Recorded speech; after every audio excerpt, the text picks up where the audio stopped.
Chez Bill, Luna annonce à Bill qu'elle pourra enfin dormir en sécurité. Il lui rappelle qu'elle pourra toujours purger sa peine, mais seulement chez lui.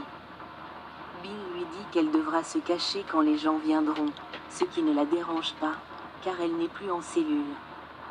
Il la serre dans ses bras et elle lui demande pourquoi il a fait tout ça pour elle. Bill sait qu'elle a tué 2 personnes. Mais ils ont eu une éducation similaire et elle veut lui offrir un endroit sûr. Lorsque la porte commence à s'ouvrir, il la fait fuir tandis que Will et Electra entrent. Ils ignorent que Luna les observe d'en haut. Bill écoute Electra décrire son calvaire. Il l'écoute raconter comment elle était dans l'appartement de Rémi et avait trouvé les photos. Mais Will a fini par la sauver. Electra continue de parler du sauvetage de Will, tandis que Bill l'écoute, captivé. Electra décrit le toit et l'arrivée de Will juste à temps pour sauver la situation. Will dit qu'ils se sont peut-être rencontrés récemment, mais qu'il était hors de question qu'il la blesse. Luna regarde Will passer son bras autour d'Electra. Elle sourit d'un air malicieux. Luna continue d'observer Electra et Will se dire au revoir.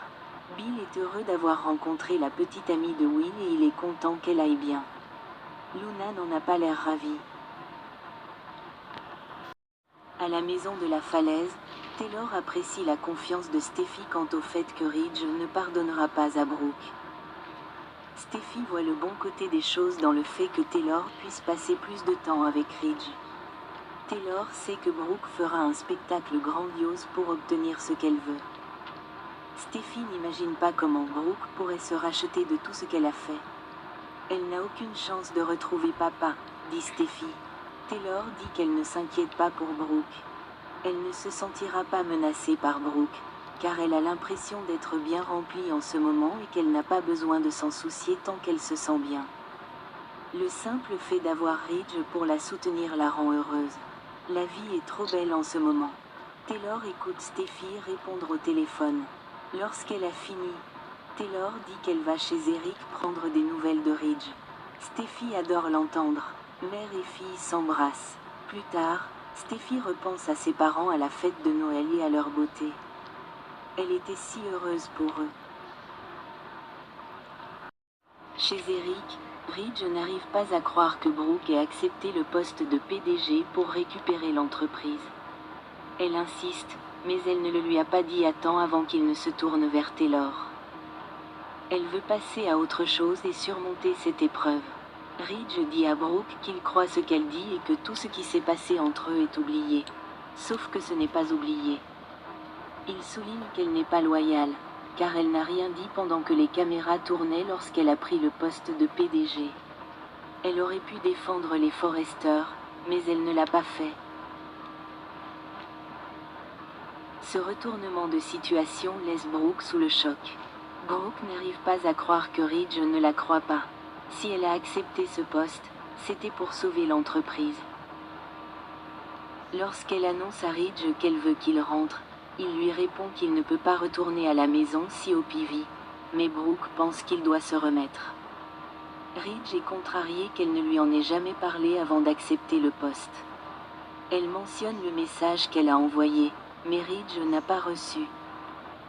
Il est contrarié qu'elle n'ait pas défendu la famille et qu'elle soit partie travailler pour l'ennemi. « Oh, Carter, et maintenant toi », dit-il avant de lui dire qu'il ne s'en remettra jamais. Brooke dit à Ridge qu'il comprendra tout ce qu'elle dit quand lui et Steffi reviendront à l'entreprise. Mais Ridge lui rappelle que Carter agissait au nom de Hope. Il évoque ce que Hope a fait à Finn. Et quand Brooke défend Hope à nouveau, sa colère s'accroît encore. Brooke n'aime pas la façon dont il parle de Hope, lui rappelant les insultes qu'il lui avait infligées. Soudain,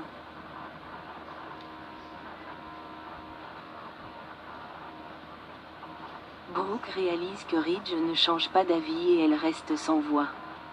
Brooke pensait que Ridge comprendrait ce qu'elle fait pour sa famille. Elle dit qu'il fait ce qu'il fait toujours. Filer droit vers Taylor. Ils étaient censés être ensemble pour le restant de leurs jours, mais il a fait son choix. Elle sait qu'il a fait son choix et qu'elle mérite un homme qui l'aime. Elle regrette de s'être rencontrée. J'en ai marre. Je ne peux plus faire ça, dit-elle. Mais elle ajoute qu'elle a toujours fait partie de sa famille. Même si Steffi et Taylor la considèrent comme juste une Logan. Elle le gifle. Amuse-toi bien avec Taylor, ton deuxième choix, dit-elle. Taylor entre tandis que Brooke sort en trombe et la pousse contre une table. On dirait que Brooke et Ridge en ont fini,